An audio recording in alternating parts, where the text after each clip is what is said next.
திருவாசகம் போற்றி, மாணிக்கவாசகர் திருவடிகள் போற்றி, சமயக்குறவர் சந்தானக்குறவர் அகச்சந்தானம் புறச்சந்தானம் உய்யவந்த சந்தானம் திருக்கையிலாய் பரம்பரை போற்றி, சம்பந்த சரணாலயடிகள் திருவடிகள் போற்றி.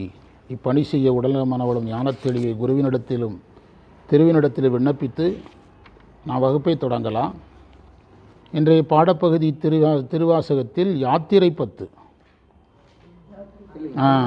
திருப்படை எழுச்சி.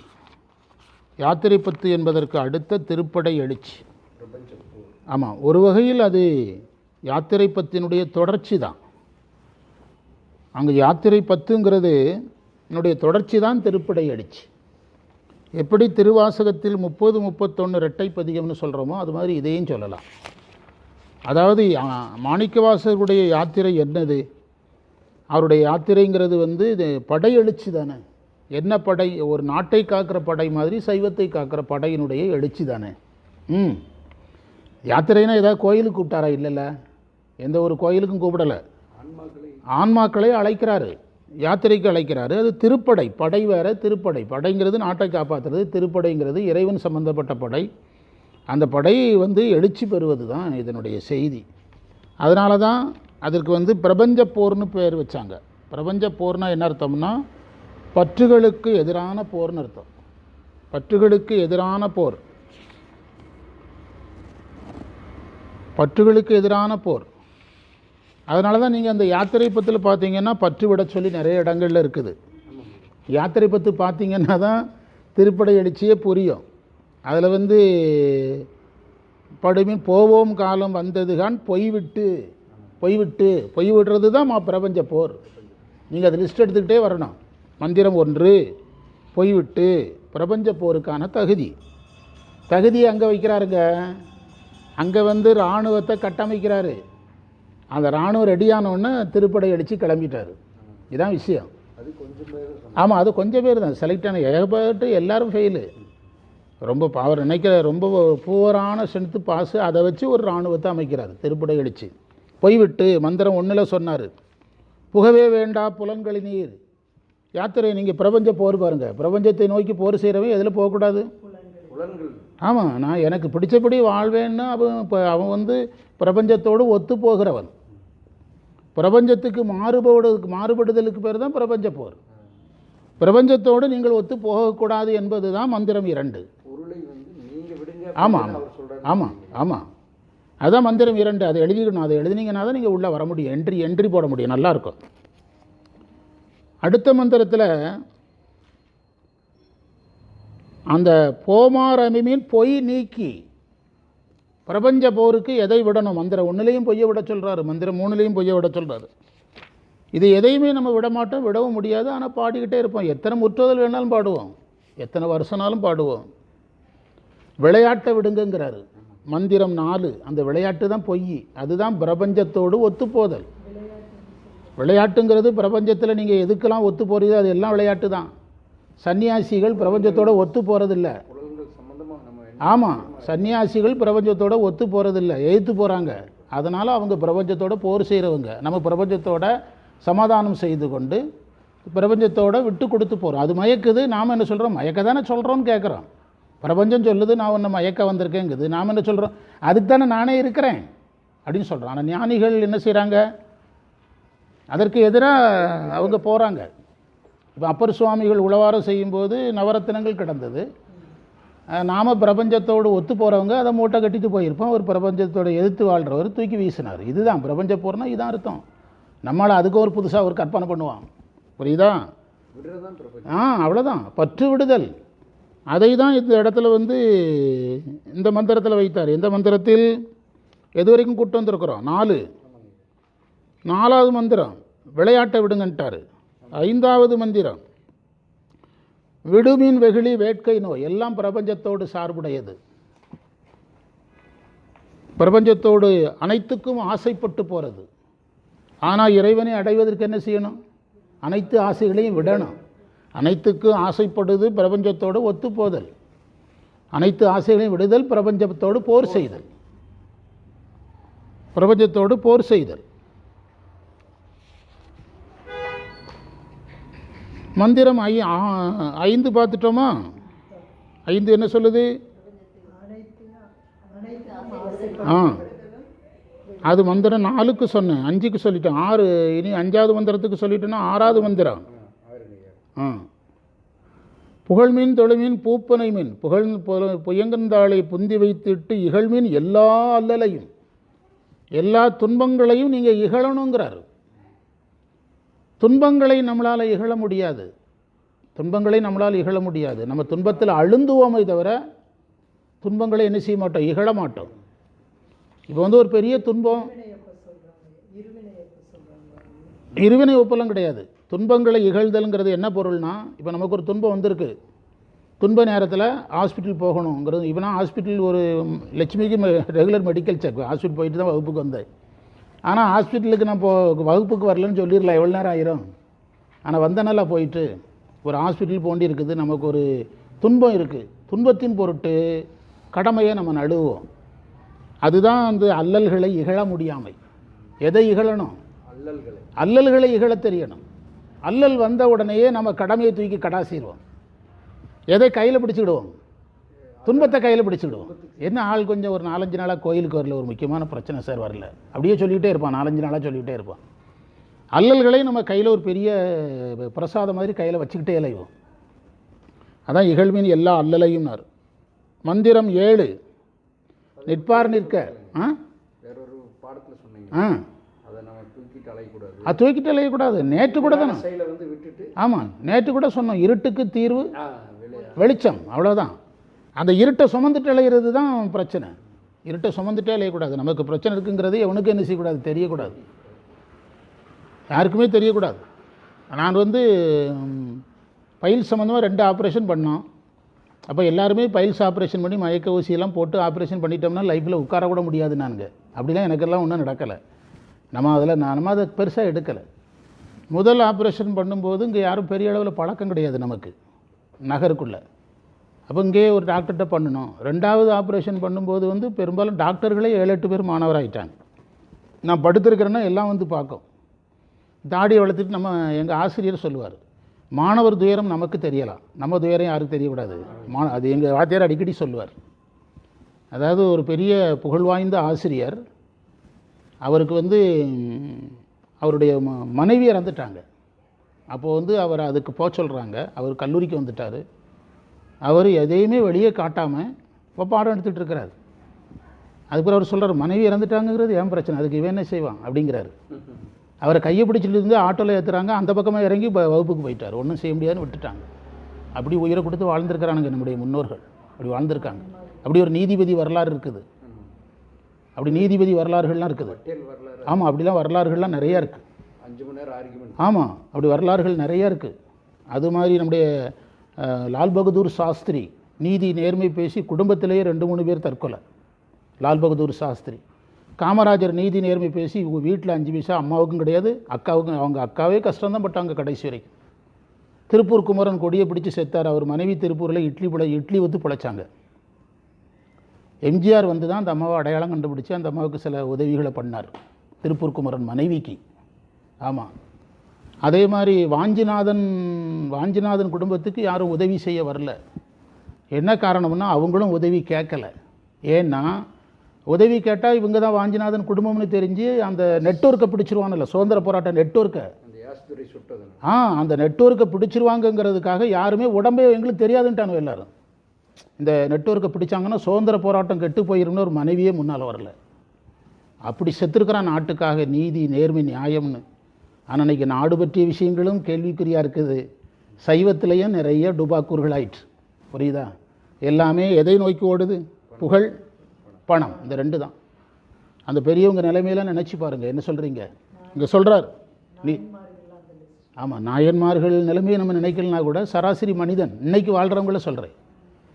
மனிதனாக பிறந்து, நாயன்மார்கள் கடவுள்கள், மனிதனாக பிறந்த ஆசிரியர்களே இப்படி வாழ்ந்திருக்காங்க, மனிதனாக பிறந்த நீதிபதிகள் இப்படி வாழ்ந்திருக்காங்க. அவதாரங்களை கூட நம்ம எடுக்கலை. யாரை தான் எடுக்கிறோம்?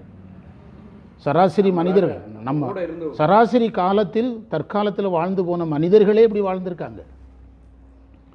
நிற்பார் நிற்க நில்லா உலகில். இது என்ன உலகம்? நில்லா உலகம். அதுதான் பிரபஞ்ச போர் சார். பிரபஞ்ச போருக்கு பிரபஞ்ச போர்லேருந்து விளக்கம் சொல்லக்கூடாது. எங்கேருந்து வரணும்?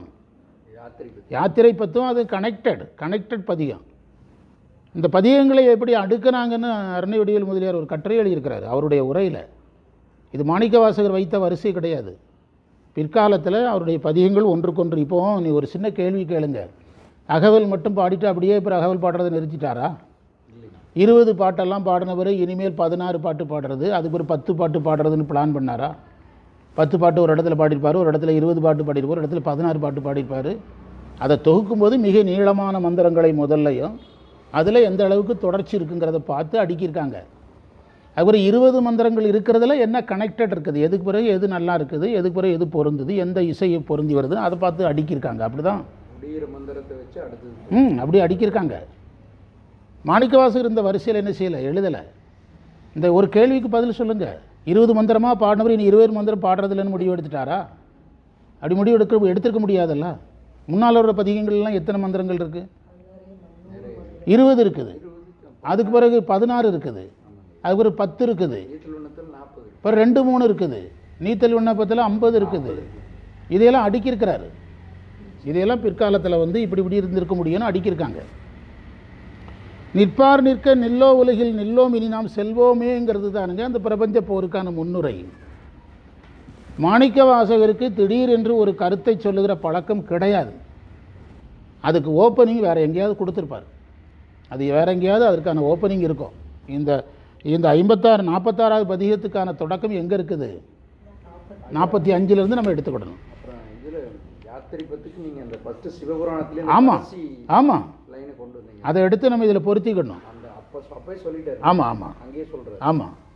அதாவது செல்வர் சிவபுரத்தின் உள்ளார் சிவனடி கீழ் பல்லோரும் ஏத்த பணிந்து, அது அங்கே அதற்கான விளக்கம் தான் இந்த யாத்திரை. இந்த யாத்திரை பத்து. ஆமாம், அதே தான் இது. அதே மாதிரி தான் இது. நிற்பார் நிற்க நில்லா உலகில் இனி நில்லோம் இனி நாம் செல்வோமே என்று சொல்லுவது இந்த பிரபஞ்ச போருக்கான தொடக்கம். மந்திரம் 8. பெருமான் பேரானந்தத்து பிரியாதிருக்க பெற்றீர்கள் அருமாலுற்று பின்னினீர் அம்மா அழுந்தி அரற்றாதே திருமாமணிசேர் திருக்கதவம் திறந்த போதே சிவபுரத்து திருமாலரியா திருப்பொயங்கன் திருத்தாள். என்ன சொல்கிறாருன்னா, இந்த வாய்ப்பை மிஸ் பண்ணிடாதீங்கிறது அர்த்தம். 9ஆம் மந்திரம் சேரக்கருதி சிந்தனையை திருந்த வைத்து சிந்திமீன். சிந்தனையை செதற விட்டுறாதீங்கனாலே நீங்கள் எதோட போர் செய்யுங்க, பிரபஞ்சத்தோட போர் செய்யுங்க. இப்போ அப்பர் சுவாமிகள் உளவாரம் செய்யும்போது 2 வகையான தடை வந்தது. அந்த 2 பதிகமும் உங்களுக்கு புரிஞ்சுதுன்னா இந்த பதிகம் புரிஞ்சிடும். யாத்திரை பத்தும் அப்புறம் அதுக்கு அடுத்தது என்ன பத்து, திருப்படை ஆட்சியும் புரிஞ்சிடும். அப்பர் சுவாமிகள் உளவாரம் செய்யும்போது 2 வகையான தடைகள் வந்து தேவமகளிர் நடனம் ஆடினாங்க. அப்போ அவர் சொன்னார், இங்கு உம்மால் எனக்கு ஆவது ஒன்றும் இல்லைன்னாரு. அதுதான் பிரபஞ்ச போர். பிரபஞ்சத்தோடு அவர் போர் செய்கிறாரா இல்லையாங்கிறத காட்டுறாரு. நம்ம ஆளாக இருந்தால் என்ன செய்யும், உட்காருங்க எல்லோரும் ஆளுக்கு ஒரு கிளாஸ் டீயை குடிச்சிட்டு பேசிகிட்டு இருக்கலான்னு நம்ம ஆளாக இருந்தால் சொல்லுவான். அவர் என்ன சொல்கிறாரு, நீ உங்களால் எனக்கு ஆக வேண்டியது ஒன்றும் இல்லைங்கிறார் அப்பர் சுவாமிகள். அந்த இடம்தான் அது, அதே இடம்தான் இதில் எதையெல்லாம் விடணும். ஞானிகளுக்கு நமக்கு என்ன வேறுபாடுன்னா, நாம் பிரபஞ்சத்தோடு ஒத்து போடுபவனுக்கு சிவன் கிடையாது, மறந்துடாதீங்க. நீங்கள் ஏற்பகை நாயனார் மாதிரி ஊர் உலகத்தில் எவனும் வாழ முடியுமா? ஏற்பகை நாயனார் மாதிரி ஊர் உலகத்தில் யாராவது வாழ முடியுமா? அதுக்கப்புறம் யாரோ வாழ்ந்திருக்காங்களா? அவங்க எதை எதிர்த்து வாழ்ந்தவர்கள்? பிரபஞ்சத்தினுடைய அந்த நீச்சலுக்கு எதிர்நீச்சல் அடித்தவர்கள். அதுவே எதிர்நீச்சல்னு பேர் வச்சான். அது இவரை தற்காலத்தில் அப்துல் கலாமே என்ன சொல்கிறாரு, அதாவது சராசரி மனிதனாக வாழ்பவன் வரலாறு படிக்கிறான், நீ வித்தியாசமாக வாழ்ந்தால் வரலாறு படைக்கிறாய் அப்படின்னாரு. அதாவது எதிர்நீச்சல் போடுறவன் தான் எதை படைக்கிறான், வரலாறை படைக்க முடியும். மற்றவனெல்லாம் என்ன தான் படிக்க முடியும், படிக்க முடியும்னு சொன்னார். அந்த எதிர்நீச்சல்னு சொல்கிறது இதுதான். எதிர்நீச்சல் என்று சொல்கிறது இதுதான். அந்த எதிர்நீச்சலை தான் பிரபஞ்ச போர்னு சொல்கிறோம். இப்போ நம்ம இன்றைக்கி சராசரி ஒரு குடும்பத்தில் எங்கள் வீட்டில் அவர் நாங்கள் கல்யாண நாளைக்கு துணி எடுத்து கொடுத்துருவார். கல்யாணத்து நாள் அன்றைக்கி நாங்கள்லாம் கோயிலில் போய் சாமி கும்பிட போயிடுவோம். எங்கள் சொந்த பந்தத்தில் எந்த கல்யாணம் வந்தாலும் நாங்கள் குடும்பத்தோடு போகிறோம். நாங்கள் ரிசப்ஷன் போகிறோம்னா அவனுக்கு பேர் இயற்கையான வாழ்க்கை வாழ்கிறவன்.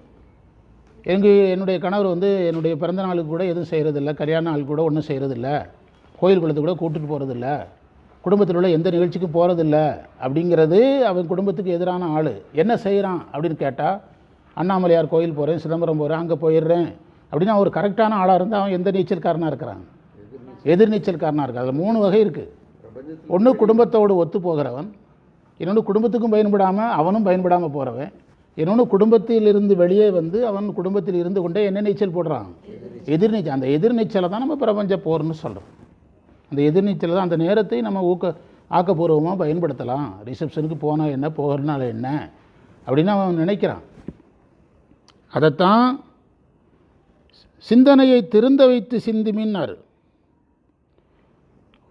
9வது மந்திரம் கடைசி வரி பாருங்க. போரப்புரிமின், சிவனது திருவடியை போய் சேர விரும்புங்கள். அந்த சேர விரும்புங்கள் தான் பிரபஞ்ச, அது அந்த தலைப்பிடுங்க, அவருடைய தலைப்பு மணிக்க திருப்படை எழுச்சி. போய் சேர விரும்புங்கள் சொல்லும்போதே அது எதுலேயும் சேர்ந்துடும், திருப்படை எழுச்சிலையும் சேர்ந்துடும், இந்த 45வது தலைப்பிலையும் சேர்ந்துடும். ஆமாம், அதில் ஒரு வரி இருக்குது, பொய்யில் கிடந்து பொருளாதீங்கன்னாரு. பொய்யில் புரள்றது தான் எனது உலகத்தோடு ஒத்துப்போதல், பிரபஞ்சத்தோடு ஒத்துப்போதல். பொய்யில் புரளாமை பிரபஞ்சத்தோடு எதிர்த்து போதல். அதுதான் அப்பர் ஒருத்தர் தான் உதாரணம், நமக்கு தெரிஞ்ச உதாரணம்.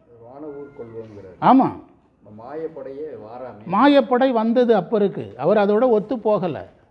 ஒத்து போயிருந்தால் நவரத்தினங்களை எடுத்து மூட்டை கட்டிக்கிட்டு டாட்டா ஏசி வர சொல்லி ஏற்றிட்டு இருக்க வேண்டியது தான், உண்டா இல்லையா? ஆனால் அதில் அவர் போகலை. நாம் என்ன செய்கிறோம்? உலகியல்ல எல்லாத்துக்கும் ஒத்து போயிட்டு நமக்கு நாமே சிவனடியார்னு பேர் வச்சுக்கிட்டு எல்லாரும் வாழ்கிற வாழ்க்கையை நம்மளும் வாழ்ந்துக்கிட்டு நம்ம எக்ஸ்ட்ரா திருநீரை பூசிட்டு ருத்ராட்சத்தை போட்டு சிவனடியார்னு சொல்கிறோம். கேட்டால் வந்து திருவள்ளுவர் சொன்னார் இல்லறத்தில் இருந்துக்கிட்டே சமயம் பாருன்னு சொன்னார்னா, திருவள்ளுவர் சொன்ன இல்லறம் வேறு, நம்ம வாழ்கிற இல்லறம் வேறு.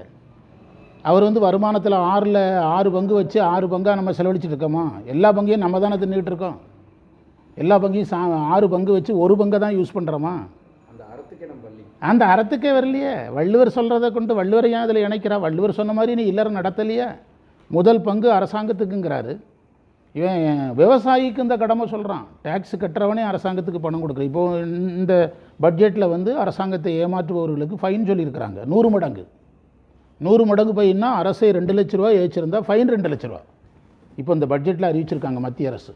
அப்போ அரசாங்கத்தை எந்த அளவுக்கு ஏமாத்துறான்னு தெரிஞ்சுக்கிடுங்க. 2 லட்ச ரூபா அரசாங்கத்தை ஏமாற்றினால் ஃபைன் எவ்வளவு? 2 லட்சம். ஆமாம் ஆமாம் ஆமாம், கட்ட முடியாது. அப்போ வள்ளுவர் சொன்ன மாதிரியே நீ வாழாமல் வள்ளுவரை மாடல் சொல்லக்கூடாது. வள்ளுவர் இல்லறத்தையும் தானே ஏற்றுக்கிட்டாருன்னா, வள்ளுவர் இல்லறத்தையும் அவர் மனைவியை பற்றி சொல்லக்கூடிய கதைகளுக்கு நம்ம சமுதாய பெண்கள் ஏற்றவர்களா? அவர் மனைவியே ஒரு சன்னியாசி போல தானே வாழ்ந்திருக்குது. ஒரு சித்தர் மாதிரி வாக்கு பலிக்கக்கூடிய கட்டுக்கதைகள்னு தான் சொல்கிறாங்க. இருந்தாலும் வள்ளுவருடைய மனைவி பற்றி கதைகளெல்லாம் அந்த அம்மாவே யாருக்கு சமமாக வாழ்ந்திருக்குது? சமமாக வாழ்ந்ததை தானே சொல்கிறாங்க, உண்டா இல்லையா? அவங்க என்ன குழந்தை குட்டி பிள்ளையெல்லாம் பெற்று அது சந்ததியெல்லாம் வந்து வள்ளுவர் சமுதாயம்னு ஒரு சமுதாயம் இருக்கா? கொஞ்சம் பேர் வள்ளுவர்னு சொல்லிட்டு அழைகிறான், அது என்ன வள்ளுவர்னு தெரில.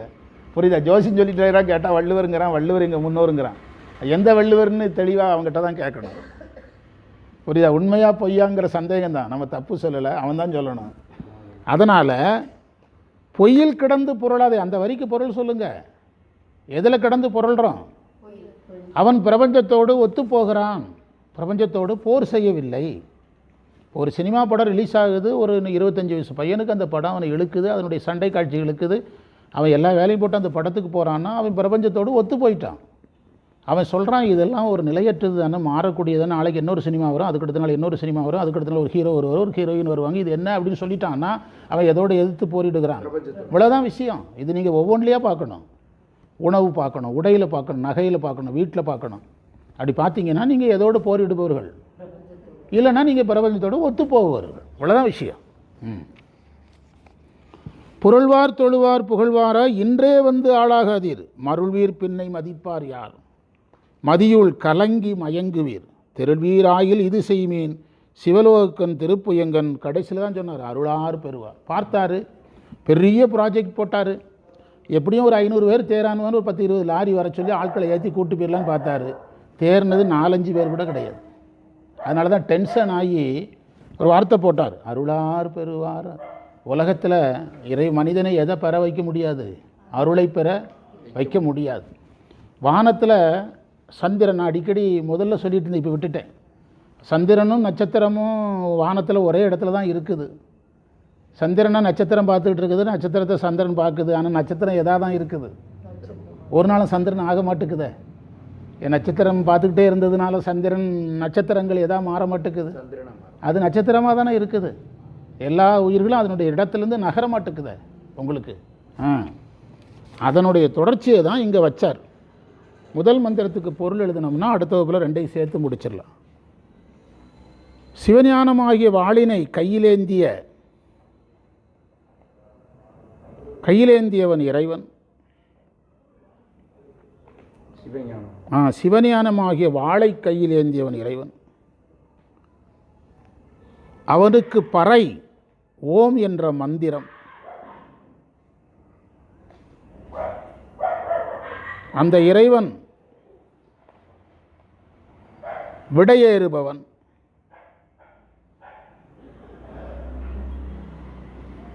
அந்த இறைவனுக்கு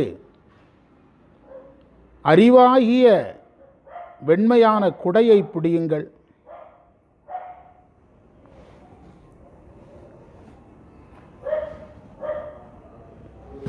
உடம்பு முழுவதும் திருநீரை பூசிக்கொள்ளுங்கள்.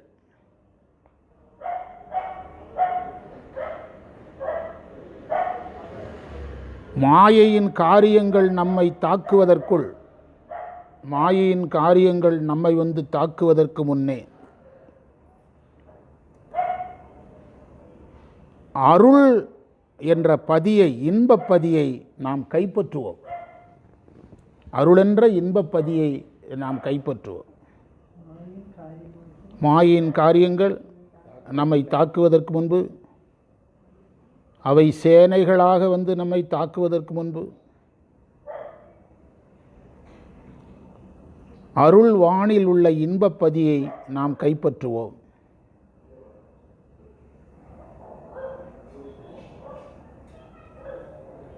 குறிப்புரை: ஐந்தெழுத்து சொல்லுவதன் மூலம் மலங்கள் போகும்.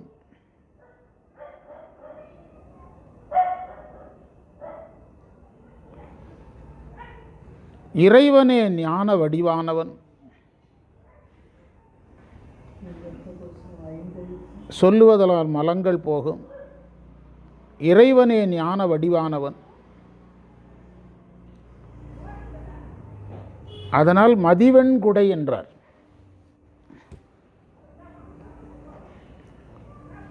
இந்த மந்திரத்தில் வானம் என்பது அருள்வெளியை குறித்தது. அருள்வெளியை குறித்தது அல்லது அருளை குறித்தது. ஞானவாள் ஏந்துமையர் நாத பறையறைமீன் மானமா ஏறுமையர் மதிவெண் குடை கவிமீன் ஆனநீற்று கவிசம் அடைய புகுமீன்கள். அடைய புகுமீன்கள்னால் உடம்பை திருநீருக்குள்ளே புகுத்தணுமா. எப்படி ஒரு வாழைக்காயை நம்ம பஜ்ஜி மாவுக்குள்ளே போட்டோன்னா வாழைக்காய் எதில் முங்கிடுது?